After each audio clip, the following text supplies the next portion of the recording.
బంగ్లాదేశీ ఇస్లామిస్టులు హిందువులను ఇప్పుడు వదలట్లేదు. ఇప్పుడు ఆ దేశంలో ఉన్న పరిస్థితుల్ని తమకు అనుకూలంగా మార్చుకుని హిందువులపై అరాచకాలు చేస్తున్నారు. అసలు బంగ్లాదేశ్లో ఈ పరిస్థితి ఎందుకు వచ్చింది?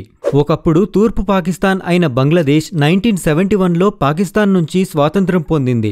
అట్లా స్వాతంత్ర్యం రావడంలో కీ రోల్ షేక్ ముజిబుర్ రెహమాన్ది. ఈయన కూతురే ఇప్పటి ప్రధానమంత్రి షేక్ హసీనా. ఇప్పుడు ఈమె పేరు బాగా వినబడుతుంది కదా. ప్రధానమంత్రిగా 25 ఏళ్లు తిరుగు లేకుండా చేసి ఇప్పుడు దేశం వదిలి పారిపోయిన పరిస్థితి ఆమెది. అన్నిటికీ కారణం ప్రెజెంట్ బంగ్లాదేశ్లో జరుగుతున్న వయలెన్స్. ఇవి తేలిగ్గా తీసుకునేవి కావు. 300 మందికి పైగా స్టూడెంట్స్ చనిపోయిన అల్లర్లివి. ఇప్పుడు ప్రైమ్ మినిస్టర్ దేశం వదిలి పారిపోయినా కూడా అక్కడ గొడవలు హింసలు ఆగిపోట్లేదు. పైగా హిందువుల మీద కూడా అటాక్స్ జరుగుతున్నాయి. మమ్మల్ని బతకనివ్వట్లేదు అంటూ అక్కడ కొంతమంది ఇండియన్స్ హిందూస్ వీడియోస్ కూడా పెడుతున్నారు.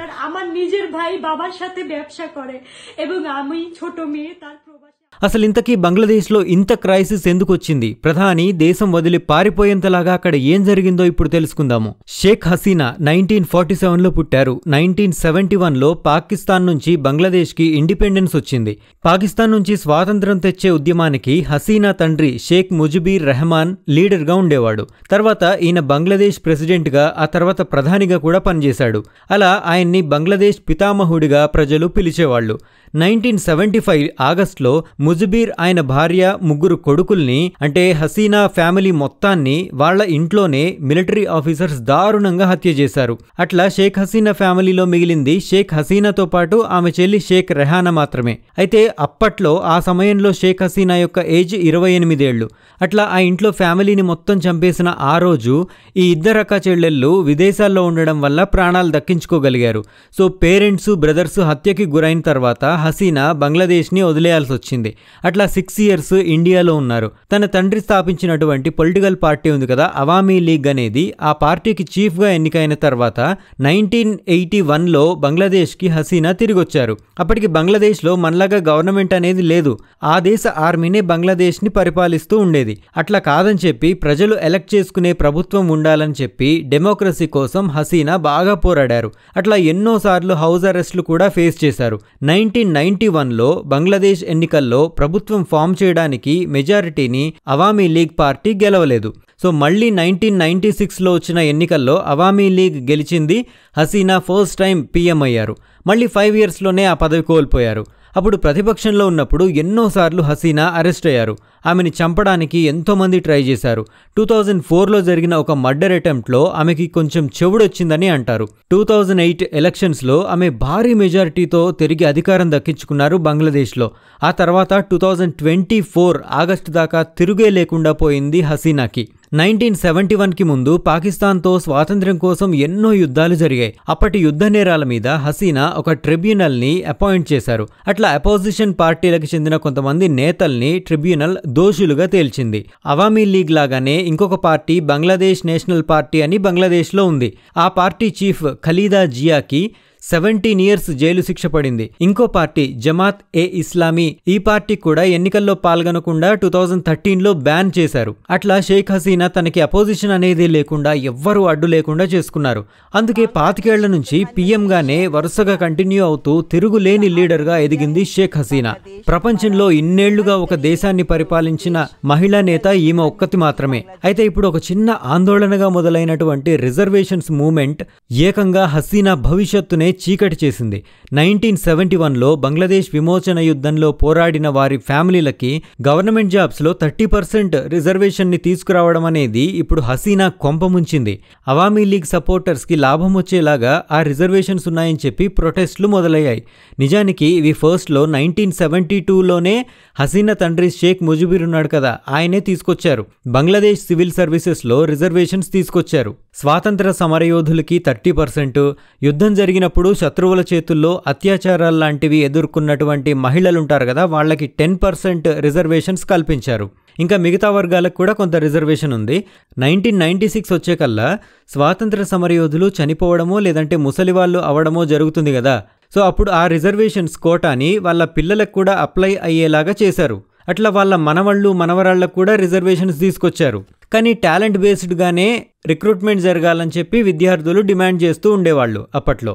2018 వచ్చేసరికంటే గవర్నమెంట్ సర్వీసెస్లో అపాయింట్మెంట్స్కి సంబంధించి మార్పులు తీసుకురావాలని ప్రొటెస్టులు బాగా పెరిగాయి. టాప్ గవర్నమెంట్ జాబ్స్లో రిజర్వేషన్లు రద్దు చేయాలని చెప్పి హసీనా గవర్నమెంట్ డిసైడ్ అయింది. దీన్ని వ్యతిరేకిస్తూ బంగ్లాదేశ్ హైకోర్టులో పిటిషన్ వేశారు. 2024 జూన్ 5న స్వాతంత్ర సమరయోధుల కుటుంబాలకి రిజర్వేషన్స్ని కంప్లీట్గా రద్దు చేయడం చట్టవిరుద్ధమని చెప్పి హైకోర్టు తీర్పిచ్చింది. దీంతో ఇంతకు ముందు ఉన్న రిజర్వేషన్స్ కోటాని తిరిగి తీసుకొచ్చారు. ఇక అప్పుడు మొదలయ్యాయి ప్రొటెస్టులు. హసీనా పార్టీ అయిన అవామీ లీగ్ పార్టీ సపోర్టర్స్ని గవర్నమెంట్ జాబ్స్లో నియమించుకునేలా ఈ తీర్పు ఉందని చెప్పేసి యూనివర్సిటీ స్టూడెంట్స్ పెద్ద సంఖ్యలో రోడ్డెక్కారు. దీంతో అలర్ట్ అయిన సుప్రీంకోర్టు జూలై 10న ఆ కోటాని మళ్లీ తీసుకురావడాన్ని నిలిపేస్తున్నట్టు తీర్పిచ్చింది. జూలై 21న రిజర్వేషన్స్ని సుప్రీంకోర్టు కొద్దిగా కుదించింది. అంటే కొంతకే పరిమితం చేసింది. అయినా కానీ నిరసనలో ఆగలేదు. ఆగస్టు 4న ప్రొటెస్ట్ చేస్తున్న వారికి గవర్నమెంట్కి మధ్య మళ్లీ వయలెన్స్ జరిగింది. దేశం మొత్తం జరిగిన గొడవల్లో దాదాపు 300 మంది దాకా చనిపోయారు.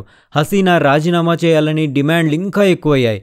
దేశవ్యాప్తంగా అల్లర్లు జరగడము, పోలీసుల కాల్పుల్లో 100 మంది చనిపోవడము, ప్రధానమంత్రి ఇంటిని ముట్టడించడానికి ప్రొటెస్టర్స్ అందరూ పిలుపు ఇవ్వడంతో ముందు జాగ్రత్తగా షేక్ హసీనా రాజీనామా చేసేసి స్పెషల్ హెలికాప్టర్లో ఇండియాకి వెళ్ళిపోయారు.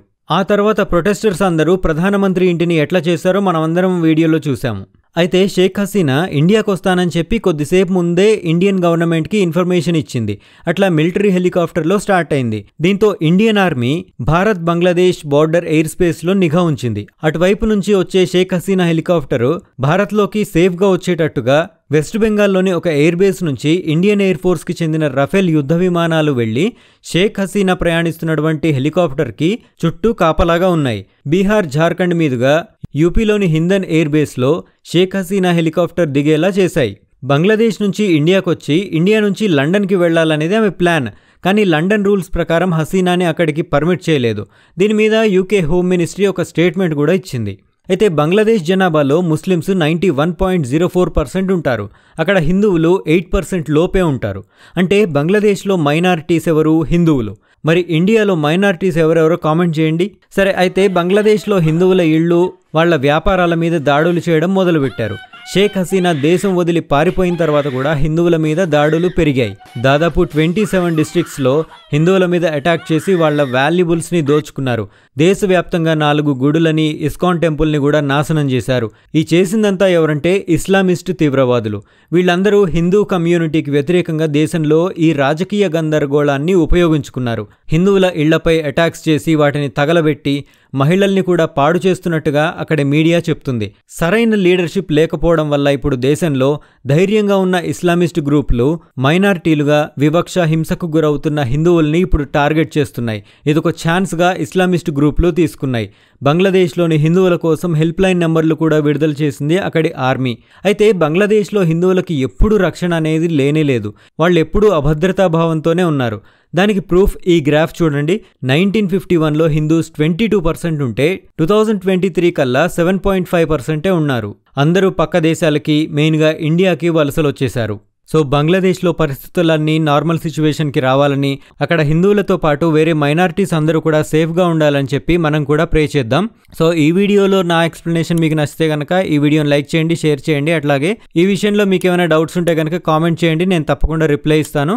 Detail edition Telugu social media పేజెస్ని ఫాలో అవ్వండి, ఫేస్బుక్లో, ట్విట్టర్లో, థ్రెడ్స్లో.